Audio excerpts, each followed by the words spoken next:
तो स्टेज सज गया है, आप भी फ्रेश होके वापस आ गए हैं और सब प्लेयर्स रेडी हैं and now the game begins. अब तैयार हो जाइए। अभी तक आपने जो पढ़ाई करी, जो बेसिक्स आपने एस्ट्रोलॉजी के सीखे, आपको लर्न हो गए हैं। अब आपको हॉरोस्कोप बनाना आ गया है। अब तो हमें ये देखना है कि ये खेल चलता कैसे है, ये प्लेयर्स काम कैसे करते हैं। हाँ, so let's begin with our game. The game begins now. How the sky relates with the events on the earth. Actually आकाश जो है वो धरती पे होने वाले जो इवेंट्स हैं उनके साथ कैसे रिलेट करता है। और आपको पता है प्लेयर्स कौन है, प्लैनेट्स। तो हमें सबसे पहले देखना है प्लैनेट्स रिजल्ट कैसे देते हैं। So how planets give results. ठीक है, इसका सबसे आसान और बेसिक नियम क्या है अकॉर्डिंग टू वैदिक एस्ट्रोलॉजी, कि कोई भी प्लैनेट अपने ओन्ड और ऑक्यूपाइड हाउसेस का रिजल्ट देता है। सिंपल। आपने लॉर्ड्स और ऑक्यूपेंट्स पढ़े थे पहले पिछले मॉड्यूल में। तो अब इसका सिंपल सा नियम है कि अपने ऑक्यूपाइड और ओन्ड हाउसेस का रिजल्ट देगा प्लैनेट। यानी कि जिस हाउस में बैठा है उस हाउस का रिजल्ट देगा, जिन हाउसेस का लॉर्ड है उनका रिजल्ट देगा। ठीक है, और सरल भाषा में जिस हाउस में प्लैनेट खुद बैठा है उसका रिजल्ट देगा, जिन हाउसेस में उस प्लैनेट की राशियां बैठी हैं उनका रिजल्ट देगा। और कब देगा? जब उसकी सरकार बनेगी। सरकार बनेगी मतलब जब वो दशा लॉर्ड के रूप में आएगा। यानी कि या वो महादशा के रूप में आएगा, महादशा लॉर्ड के रूप में, या वो अंतरदशा लॉर्ड के रूप में आएगा, प्रत्यंतर दशा लॉर्ड के रूप में आएगा, सूक्ष्म दशा लॉर्ड के रूप में आएगा, तब वो रिजल्ट देगा।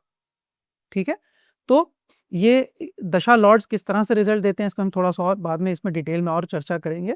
लेकिन मोटे तौर पे कोई भी प्लैनेट अगर आपको देखना है कि ये क्या रिजल्ट देगा, ये प्लैनेट मेरी जिंदगी में क्या रिजल्ट देता है, तो हमें सिंपली अपने हॉरोस्कोप में, अभी हम जनरल चर्चा कर रहे हैं, अब आपने अपना हॉरोस्कोप बनाना था, आपने सीख लिया, आप और जल्दी से अपना हॉरोस्कोप आप बना भी चुके होंगे या बना लेंगे, और उसके ऊपर आप इसको और देख के वेरीफाई कर सकते हैं।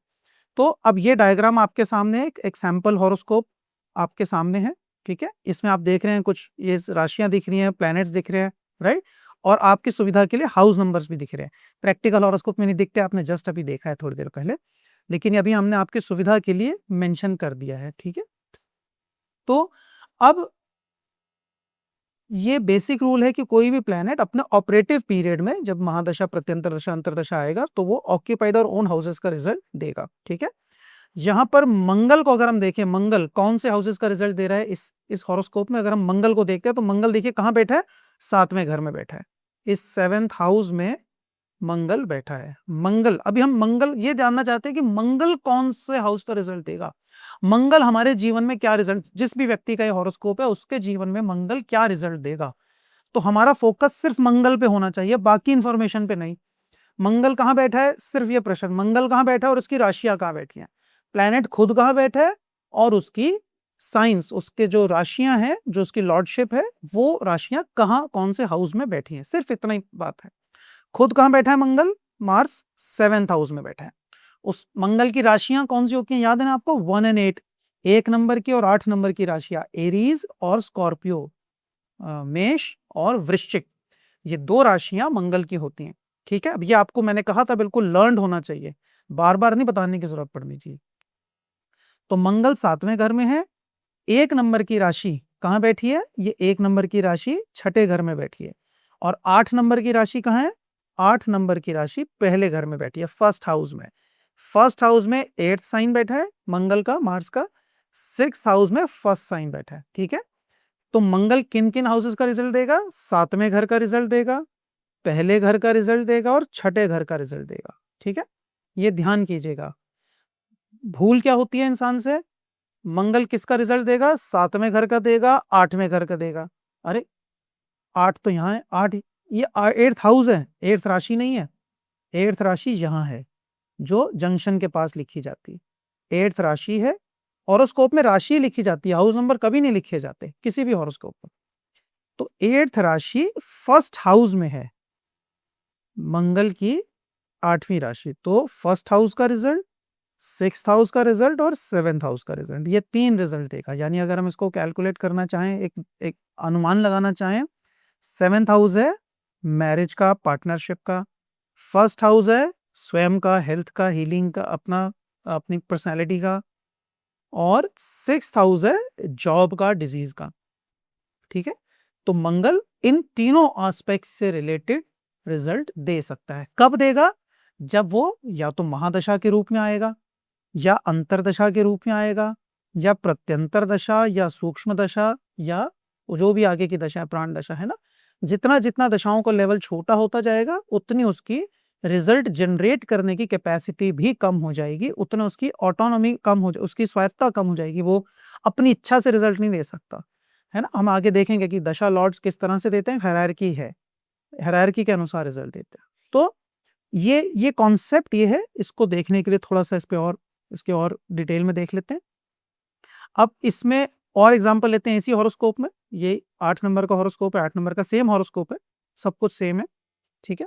नहीं, कुछ चेंज हो गया मुझे लगता है, ये अलग अलग एग्जांपल है, सॉरी। यहाँ पे इस हॉरोस्कोप में हम देखते हैं, क्या देखते हैं, व्हाट डज सन इंडिकेट, सूर्य। फॉर एग्जांपल हम जानना चाहते हैं कि इस हॉरोस्कोप में सूर्य क्या रिजल्ट देता है, ठीक है। तो हम सबसे पहले क्या देखेंगे, सूर्य। हमारे माइंड में एकदम से क्या बात आनी चाहिए, सूर्य क्या रिजल्ट देता है। तो सबसे पहले देखिए सूर्य किस किस फॉर्म में होता है। सूर्य अपने डायनेमिक फॉर्म में होता है जब वो प्लैनेट के रूप में है, सूर्य खुद स्वयं सूर्य प्लैनेट। दूसरा उसका रूप है जो उसकी स्टैटिक फॉर्म, उसकी राशियां हैं, ठीक है, वो स्टैटिक एनर्जी है। तो सूर्य कहां बैठे हैं, देखिए ये सेकंड हाउस में बैठे हैं, सूर्य सेकंड हाउस में बैठे हैं। हमारे काम की बात क्या है, सूर्य खुद कहां बैठे हैं, सूर्य इस हॉरोस्कोप में सेकंड हाउस में बैठे हैं, दैट्स इट। अब उनकी राशि कहां बैठी है, किस हाउस में बैठी है। पहला एस्पेक्ट है प्लैनेट खुद कहां बैठा है, दूसरा है उसकी राशियां कहां बैठी हैं, उसकी साइंस कहां बैठे हैं, किस हाउस में बैठे हैं। सूर्य खुद सेकंड हाउस में बैठे हैं, उनकी राशि 5 नंबर की होती है, याद है ना, 4 चंद्रमा 5 सूर्य। तो उनकी राशि 5 नंबर की राशि कहां दिख रही है हमें, ये हाउस है, ये नहीं देखना। 5 नंबर की राशि ये रही, कहां बैठी है, 10th हाउस में, ये 10th हाउस है, याद है ना। तो सूर्य की प्रेजेंस हो गई सेकंड हाउस में और 10th हाउस में, यानी सूर्य 10वें घर का और दूसरे घर का रिजल्ट देंगे। 10वां घर है काम धंधा ऑक्यूपेशन फेम, दूसरा घर है पैसा, यानी काम से पैसा मिल जाएगा, ये संभावना बनेगी, सूर्य ये रिजल्ट दे सकते हैं। क्लियर है। तो यहाँ लिखा है 10th बिजनेस लॉर्ड है, 10th हाउस के लॉर्ड है सूर्य, और सेकेंड हाउस मनी के घर में सेकेंड हाउस में बैठे रहे, तो काम के संबंध में पैसा ये रिजल्ट दे सकते हैं। समझ में आया। और देखते हैं यहाँ पे जुपिटर क्या इंडिकेट कर रहे हैं, जुपिटर गुरु ग्रह बृहस्पति ग्रह क्या रिजल्ट देंगे इस हॉरोस्कोप में। हर हॉरोस्कोप में प्लैनेट के रिजल्ट अलग अलग हो सकते हैं, कि वो डिपेंड करता है वो किस हाउस में बैठे हैं, किस हाउस के लॉर्ड हैं, इस पर निर्भर करता है। जुपिटर को देखते हैं हम, जुपिटर देखिए 7th हाउस में बैठे हैं, 7th हाउस में जुपिटर बैठे हैं, ठीक है, यानी 7th हाउस का रिजल्ट दे सकते हैं, प्लस किसका, अपनी राशियों के हाउस का, यानी उनकी राशियां किस हाउस में है। खुद जुपिटर यहाँ 7th हाउस में है, उनकी राशियां होती हैं 9 और 12, 9 और 12 नंबर की राशियां कहाँ हैं, देखिए 9 नंबर की राशि सेकंड हाउस में है, 12 नंबर की राशि 5th हाउस में है, यानी जुपिटर देंगे आपको 7th हाउस, सेकंड हाउस और 5th हाउस, 2 5 और 7 इसका रिजल्ट दे सकते हैं। जो भी इसके एट्रीब्यूट हैं, 2 पैसा देता है, फैमिली एडिशन देता है, परिवार में कोई मेंबर बढ़ जाए तो दूसरा वो देता है, आपकी वेल्थ बढ़ाने का काम करता है सेकंड हाउस। 5वां घर लव अफेयर देता है, बच्चा पैदा होना देता है, ठीक है। 7वां घर शादी देता है, तो ये जुपिटर क्या कर सकता है, शादी करा सकता है, शादी करके लड़की घर आ जाती है या अपने घर चली जाती है, तो परिवार के साथ रहना, बच्चा पैदा होना, या लव अफेयर लव मैरिज होना, ये सारी चीजें इस हॉरोस्कोप में जुपिटर दे सकता है। देखो हर हाउस के अलग अलग एट्रीब्यूट्स हैं, हमें थोड़ा सा अपना डिस्क्रिशन यूज करना होता है एज एन एस्ट्रोलॉजर आपको, कि क्या संभावना है, ये तीनों घर मिलकर क्या एक रिजल्ट इंडिकेट कर सकते हैं, क्या पॉसिबिलिटीज है, उस पर एक अंदाजा करना होता है, ठीक है। इसलिए कहते हैं कि एस्ट्रोलॉजी में कोई 100% एक्यूरेट नहीं होता, ये सिर्फ आपका अनुभव और आपकी एक्सपर्टीज है, आपकी प्रैक्टिस है, कि आप उस कॉम्बिनेशन को कैसे डीकोड करते हैं। जैसे दूसरा घर, 5वां घर, 7वां घर स्ट्रेट वे एक इंडिकेशन है भाई, दूसरा घर एडिशन इन फैमिली, 5वां घर लव बच्चे, 7वां शादी, तो यानी लव मैरिज होके लड़की घर आ जाए अपने, यानी लव मैरिज हो जाए, ये पॉसिबिलिटी है, बच्चा हो जाए, फैमिली में एडिशन हो जाए, ये पॉसिबिलिटी है ना। तो ये मोटे तौर पे साफ साफ ये दिखता है, और भी कई इंडिकेशन हो सकती, राइट। तो ये हो गया, और इसमें एग्जांपल देख लेते हैं, और एग्जांपल देखते हैं। मान लीजिए मैं कहता हूं कि इसमें मरकरी क्या रिजल्ट देते हैं, इस हॉरोस्कोप में मरकरी क्या रिजल्ट देते हैं। तो मरकरी के लिए हम देखेंगे कि मरकरी खुद कहाँ बैठे हैं, 12th हाउस में, 12वें घर में बैठे हैं बुध। इस हॉरोस्कोप में 12वें घर में बुध बैठे हैं। और बुध की राशियां कौन सी होती हैं, 3 और 6 नंबर की राशियां, 3 और 6, जेमिनाई और वर्गो, मिथुन और कन्या राशि। तो बुध की दो राशियां, बुध खुद 12वें घर में है, उनकी राशियां जेमिनाई जो है वो 8वें घर में बैठी है, और कन्या राशि जो है वो 11वें घर में बैठी है। यानी कि बुध 12वें घर का, बुध सॉरी 12वें घर का, 11वें घर का और 8वें घर का ये रिजल्ट दे सकते हैं। ठीक है, 12th हाउस, 11th हाउस और 8th हाउस, इन 3 हाउस का रिजल्ट दे सकते हैं। क्यों, खुद बैठे हैं 12वें में, राशियां बैठी हैं 11th हाउस में और 8th हाउस में, 8, 11, 12 इसका रिजल्ट दे सकते हैं। अगर मैं एक अंदाजा करूं क्या पॉसिबिलिटी है इस कॉम्बिनेशन में, 8th हाउस क्या कहता है, 8th हाउस थोड़ी सफरिंग देता है, टेक्निकल वर्किंग देता है, ठीक, स्ट्रेस देता है, चैलेंजेस देता है। तो हो सकता है कि उस समय पे चैलेंज आए, कोई कोई आपको टेक्निकल वर्किंग हो, और 11th आपको फुलफिलमेंट देता है, दोस्त देता है, तो हो सकता है आपको स्ट्रेस हो, और स्ट्रेस मिटाने के लिए दोस्त के साथ आप फॉरेन चले जाएं, घूमने के लिए चले जाएं, एक पॉसिबिलिटी। दूसरा हो सकता है कि आपका पैसा आपने कमाया लेकिन वो खर्चा हो जाए, कोई आपको सडन खर्चा हो जाए, 8 और 12, ठीक, तकलीफ। ये जो इंटरप्रिटेशन है धीरे धीरे हमें प्रैक्टिस से आएगा, ये प्रैक्टिस से आएगा, लेकिन इसी सीक्वेंस को बार बार फॉलो करने से आएगा, जो अभी तक हम फॉलो करते आए हैं, जो अभी हम सीखते आ रहे हैं। आपको हाउस के एट्रीब्यूट्स अच्छे से लर्न होने चाहिए, आपको राशि लॉर्डशिप्स अच्छे से लर्न होने चाहिए। दो चीजें अगर आपको अच्छे से लर्न है, राशियों के नंबर, राशियों के लॉर्ड और हाउस एट्रीब्यूट्स, तो फिर काम बन गया। मैंने पहले भी कहा था अगर उतना आ गया तो आपको कम से कम 50% एस्ट्रोलॉजी आ गई। अब हम ये देख रहे हैं कि प्लैनेट कैसे रिजल्ट देता है, अपने ओन्ड और ऑक्यूपाइड हाउसेस के देता है, जिस हाउस में बैठा है और जिन हाउसेस का लॉर्ड है, मालिक है, उनका रिजल्ट देगा अपनी सरकार बनने पे, है ना। जैसे कोई मंत्री है, मंत्री बन जाता है कोई चुनाव जीत के, तो अपनी जो कॉन्स्टिट्यूएंसी है उसमें ज्यादा डेवलपमेंट कराता है, क्योंकि वो वहां से रिलेट करता है, जिस एरिया से रिलेट करता है उसका ज्यादा डेवलपमेंट कराता है। तो यहाँ पे भी ऐसा ही है। ठीक है, और एग्जाम्पल ले लीजिए, मान लीजिए वीनस, वीनस क्या रिजल्ट देगा इस हॉरोस्कोप में, देखिए वीनस 5वें घर में बैठा है, और इसकी राशियां वीनस की कौन सी होती हैं, वीनस की राशियां 2 और 7 नंबर की। तो खुद वीनस 5th हाउस में है, 2 नंबर की राशि 7th हाउस में है, और 7 नंबर की राशि 12वें घर में है। यानी कि वीनस देगा 12th हाउस का रिजल्ट, 7th हाउस का रिजल्ट और 5th हाउस का रिजल्ट। 5, 7, 12, 5, 7, 12, 5 का मतलब है लव मैरिज, लव अफेयर, 7 मतलब पार्टनरशिप, 12th मतलब इन्वेस्टमेंट्स। तो हो सकता है यहाँ पर आप कुछ नया काम शुरू करें, पार्टनरशिप करें और पैसा इन्वेस्ट करें। हो सकता है लव मैरिज हो और आप फॉरेन घूमने के लिए चले जाएं, हनीमून को चले जाएं। तो ये इंटरप्रिटेशन है, कॉन्टेक्स्ट इंपॉर्टेंट है। जब भी हॉरोस्कोप पढ़ना शुरू करेंगे, जब भी आप पत्री उठाएंगे, मेरे गुरु हमेशा कहते थे कि पत्री तब उठाओ जब मन में प्रश्न हो, जब आपको पता हो कि मुझे क्या चाहिए। लोग ऐसे उठा के देखिए, शुरू में सीखने के लिए तो आप ट्रायल करेंगे, हम सब कुछ देखेंगे, लेकिन बेस्ट रिजल्ट्स के लिए हमेशा पत्री एक क्वेश्चन के निमित्त उठानी चाहिए, कि जन्म पत्री उठाई क्वेश्चन बनने हो कि यार मैं ये देखना चाहता हूँ, मैं ये देखना चाहता हूँ कि ये क्या होगा, कैसे होगा, कब होगा, है ना, पैसा कब आएगा, नौकरी कब लगेगी, प्रॉपर्टी कब आएगी, फॉरेन कब जाऊंगा, है ना, कोई भी शादी कब होगी, जो भी प्रश्न है, या ये समय मेरा ठीक चल रहा है, खराब चल रहा है, इस समय पे क्या होगा, आने वाले 1 महीना मेरे लिए कैसा है ना, ये नॉर्मल क्वेश्चन आते हैं हम लोगों के सामने। तो आपके मन में जब ये प्रश्न हो, तब आप अपना हॉरोस्कोप उठाएं या किसी भी व्यक्ति का उठाएं और उसको पढ़ें, सीक्वेंस ही है, राइट। तो सैटर्न का देख लीजिए, सैटर्न कहाँ बैठे हैं, 9th हाउस में। सैटर्न 9th हाउस में, इनकी राशि है 10 और 11, कहाँ बैठी हैं, 11 नंबर की राशि 4th हाउस में, 10 नंबर की राशि 3rd हाउस में, यानी 3rd, 4th और 9th हाउस, खुद सैटर्न 9th हाउस में। तो यानी कि 3rd, 4th और 9th, 3rd, 4th और 9th, 3, 4 और 9, इन घरों का रिजल्ट शनि देंगे। इन घरों में क्या एट्रीब्यूट्स है, 3rd हाउस मतलब कम्युनिकेशन, ट्रैवल, और 4th हाउस मतलब प्रॉपर्टी, और 9th हाउस मतलब हायर स्टडीज, एडवांसमेंट, ग्रोथ। ठीक है, तो हो सकता है इस समय पे नया घर लें, नए घर में शिफ्ट हो जाएं, चेंज ऑफ प्लेस भी बताता है 9th हाउस। हाउस में बहुत सारे एट्रीब्यूट्स हैं, मैंने आपको बताया था। तो 9th हाउस में ये पॉसिबिलिटी है 3rd और 4th में कि ये चेंज ऑफ हाउस दे दें, घर से चेंज हो जाए। ठीक है, मूवमेंट, 3rd हाउस मतलब ट्रैवल, अपनी जगह पैदा हुए वहां से दूर जाना, इस तरह से। तो ये इंटरप्रिटेशन है, ये हमें अपनी अकल से ही करनी होगी, पर अभ्यास से आ जाएगी, ठीक है। और देखते हैं, ये एक और हॉरोस्कोप है, असेंडेंट 4 है, इसमें 4 नंबर का लगन है। पहले वाला हमारा 8 नंबर का लगन था, वृश्चिक लगन था। ये कर्क लगन है, ये कर्क लगन की पत्री है, ऐसे बोला जाता है, कर्क लगन की पत्री है, ठीक है। कोई भी हॉरोस्कोप की पहचान उसके असेंडेंट से होती है, लगन से होती है, बहुत इंपॉर्टेंट चीज है लगन, the point from where the game begins. तो 4 नंबर कर्क लगन की पत्री है ये।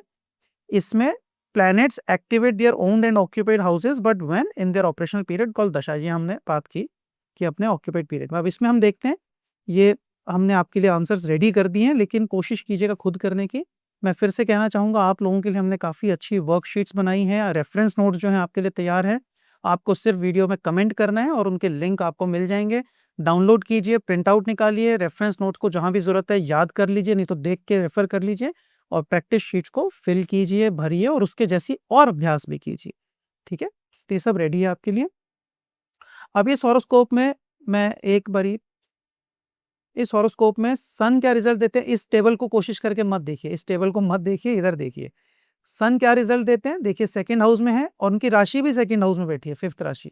यानी इस हॉरोस्कोप में सूर्य जो है पूरी तरह से दूसरे घर का रिजल्ट देंगे, सेकंड हाउस का रिजल्ट देंगे। खुद भी सेकंड हाउस में बैठे हैं, ऑक्यूपेंट है, और ओन सेकंड हाउस के ही लॉर्ड भी हैं, ओन भी सेकंड हाउस पे ही कर रहे हैं, मालिक भी सेकंड हाउस के हैं, ठीक है।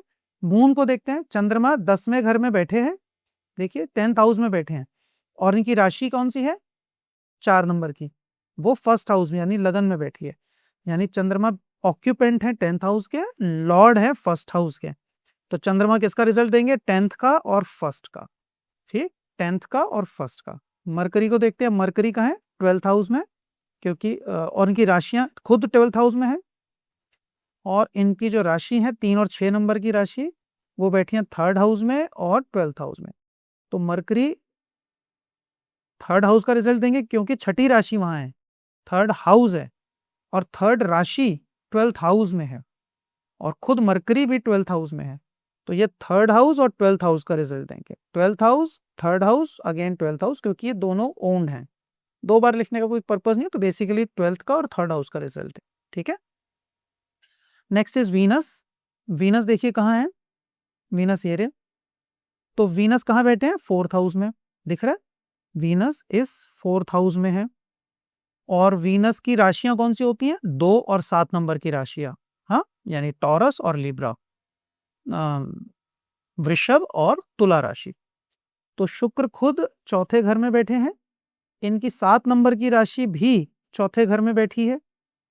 तो वीनस ऑक्यूपाई कौन सा कर रहे हैं, ऑक्यूपेंट कहाँ के हैं, 4th हाउस के, वीनस ऑक्यूपेंट है 4th हाउस के।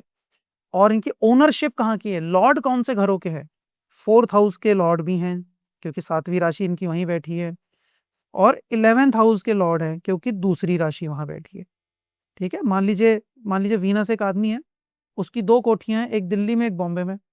दिल्ली वाली कोठी में खुद आके बैठ गए वीनस, तो वीनस बैठे भी दिल्ली वाली कोठी में है, मालिक भी दिल्ली वाली कोठी के हैं, बॉम्बे वाली कोठी के मालिक हैं पर बैठे नहीं है वहां पे। अगर यहाँ कोई और प्लेनेट होता, मान लीजिए केतु होता, तो हम कहते हैं भाई केतु वहां ऑक्यूपेंट है पर मालिक तो वीनस है, ऐसा कहते, है ना। इस केस में नहीं है, इस केस में वीनस चौथे घर के बैठे हैं, चौथे घर के ऑक्यूपेंट हैं, और चौथे के और 11वें घर के मालिक हैं, ओन्स।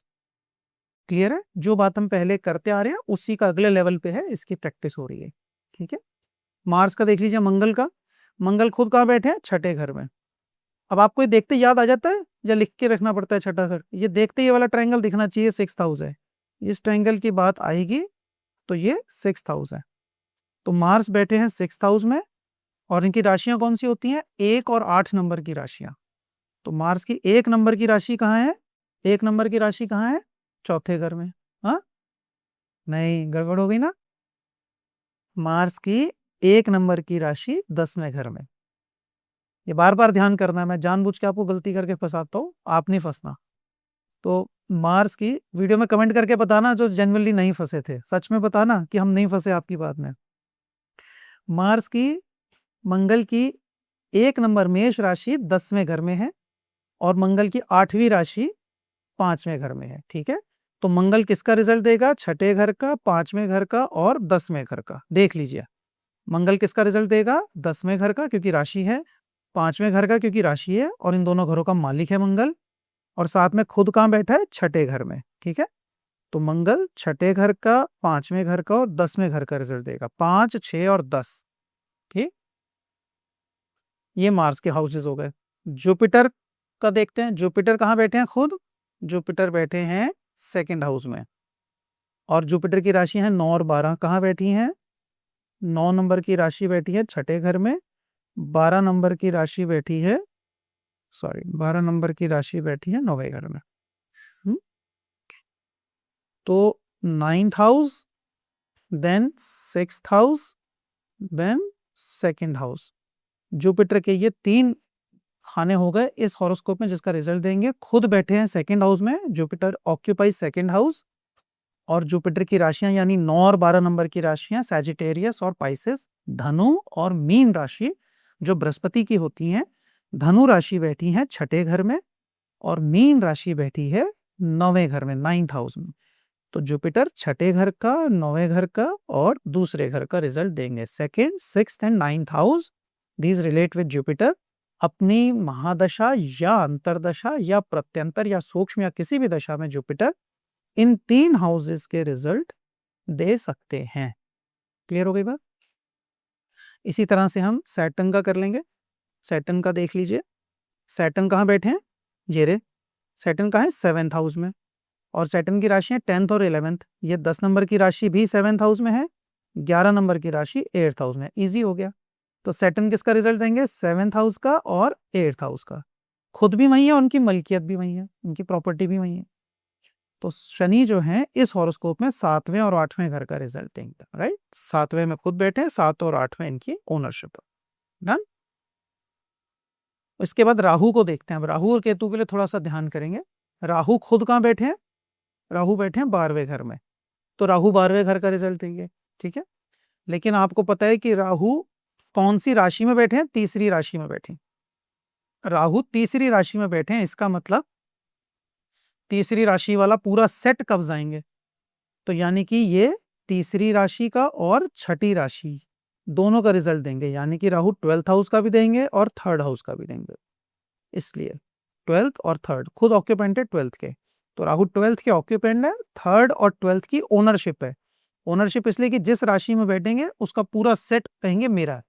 ये 3 और 6 मरकरी की भी होती हैं, पर इस हॉरोस्कोप में मरकरी के साथ साथ राहु भी इन राशियों के स्वामी हैं और इन हाउसेस का रिजल्ट देंगे। Very clear. अब केतु का बताइए जल्दी से। केतु कहाँ बैठे हैं? राहु के ठीक सामने आ जाइए, सामने वाले हाउस में, राशि में। ये रे केतु। तो केतु कहाँ बैठे हैं? 6th हाउस में। ठीक है, तो केतु छठे घर का रिजल्ट देंगे, बैठे हैं। अब इनकी राशियां, राशियां कौन सी हैं? 9वीं राशि में बैठे हैं।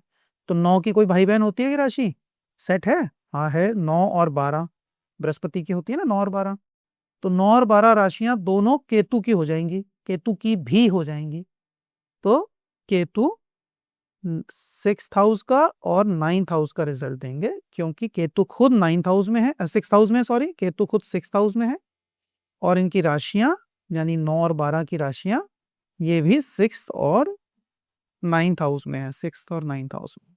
ठीक है, क्लियर हुआ यहां तक?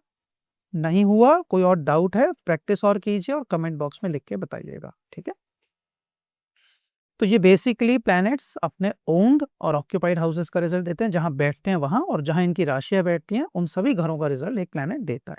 ठीक है, अब लेट्स कम बैक महादशा अंतरदशा, ये दशा लॉर्ड्स कैसे रिजल्ट देते हैं? क्योंकि देखिए अल्टीमेटली दशा लॉर्ड है तो प्लैनेट ही, राशियों का कोई जो स्वामी है वो प्लैनेट है, इसलिए दशाओं का जो स्वामी है वो भी एक प्लैनेट है, और वो प्लैनेट ही रिजल्ट देगा। तो महादशा लॉर्ड कैसे रिजल्ट देता है? देखिए ये एक सैंपल, एक दशा शीट है जिसमें महादशा और अंतरदशा दिखाई गई है।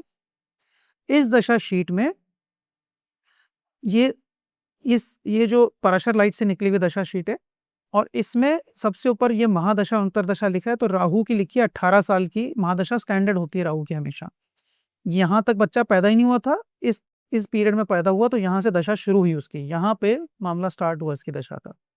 और उसके बाद मरकरी की अगले दशा बुध की, ये चलती है 17 साल, और इसमें अंतरदशा है, कोई भी प्लेनेट की फर्स्ट अंतरदशा उसकी खुद की होती है। तो ये मरकरी में मरकरी की, फिर केतु की, वीनस की। तो ये महादशा और अंतरदशा शीट है जो क्लियरली बताती है कितने से कितने टाइम तक कौन सा प्लैनेट ऑपरेटिव है ना। फॉर एग्जाम्पल ये देखिए मरकरी जो है इस वक्त की अगर हम बात करें साल 2026 की, तो ये मरकरी की महादशा है बुध की, और इसमें सूर्य की अंतरदशा चल रही है। देखिए सूर्य 17 दिसंबर 2025 से शुरू हुआ और 24 अक्टूबर 2026 तक रहेगा। यानी इस पीरियड में इस व्यक्ति को बुध और सूर्य मिलकर रिजल्ट देंगे, बुध भी रिजल्ट देगा और सूर्य भी रिजल्ट देगा, ठीक है। और जो दोनों कॉमन रिजल्ट देंगे वो मैनिफेस्ट होगा इसकी लाइफ में।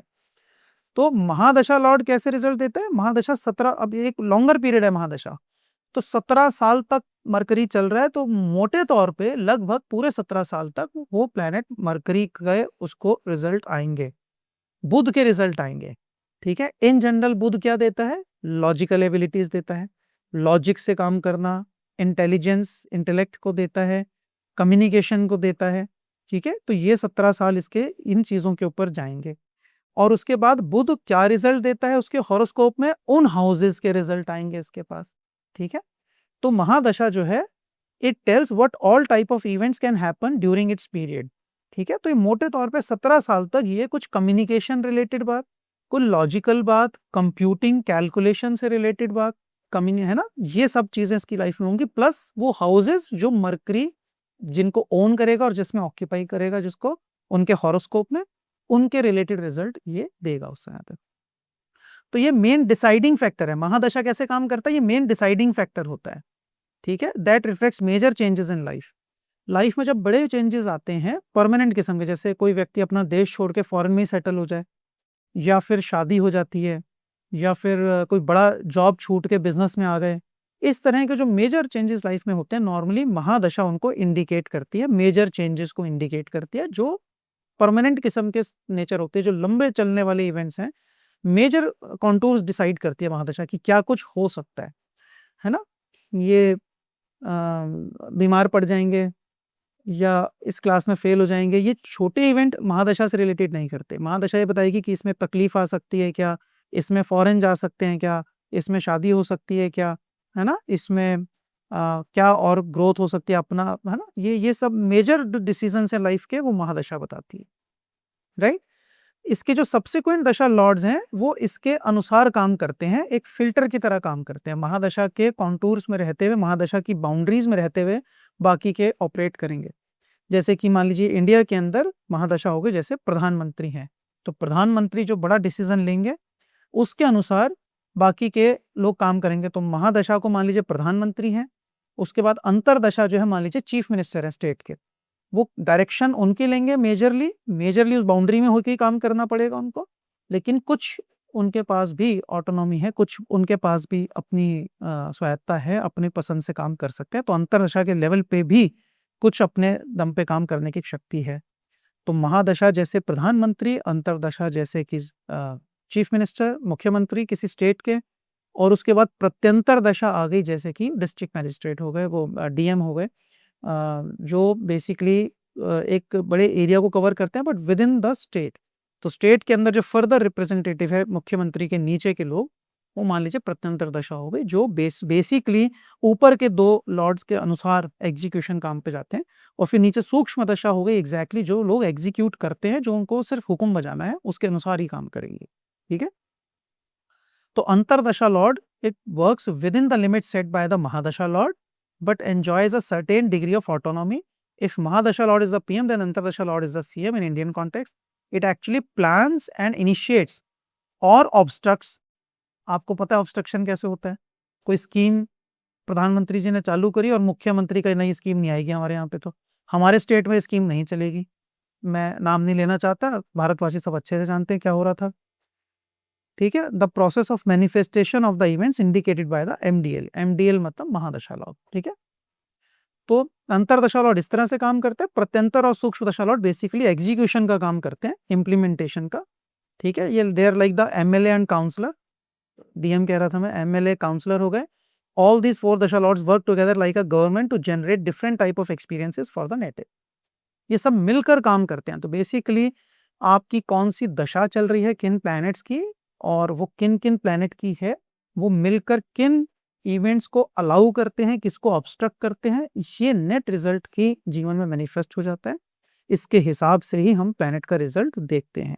ठीक है, तो इस कोर्स में इस आधार पे हम आगे बढ़ेंगे।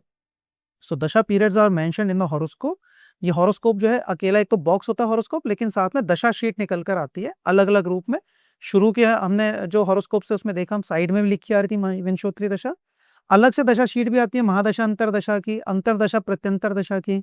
हमने जो उसका अभी पिछले मॉड्यूल में हमने देखा पार्ट ए में कि जो एस्ट्रोसेज से हमने बनाया उसमें दशा निकल के आ रही थी। टैप करते थे तो अगला लेवल आ जाता था, पहले महादशा, फिर अंतरदशा, फिर प्रत्यंतर, फिर सूक्ष्म, फिर प्राण, ऐसे कितने भी लेवल पे आप जाइए। ठीक है ना, जब बिल्कुल एक एक दो दो दिन के ऊपर अगर जाना है तो कीजिए।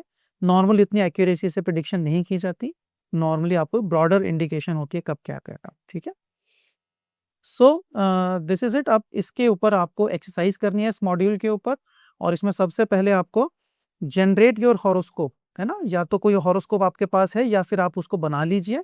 उस हॉरोस्कोप को बनाने के बाद आप नोट डाउन प्रेजेंट दशा लॉर्ड्स एज पर योर दशा शीट।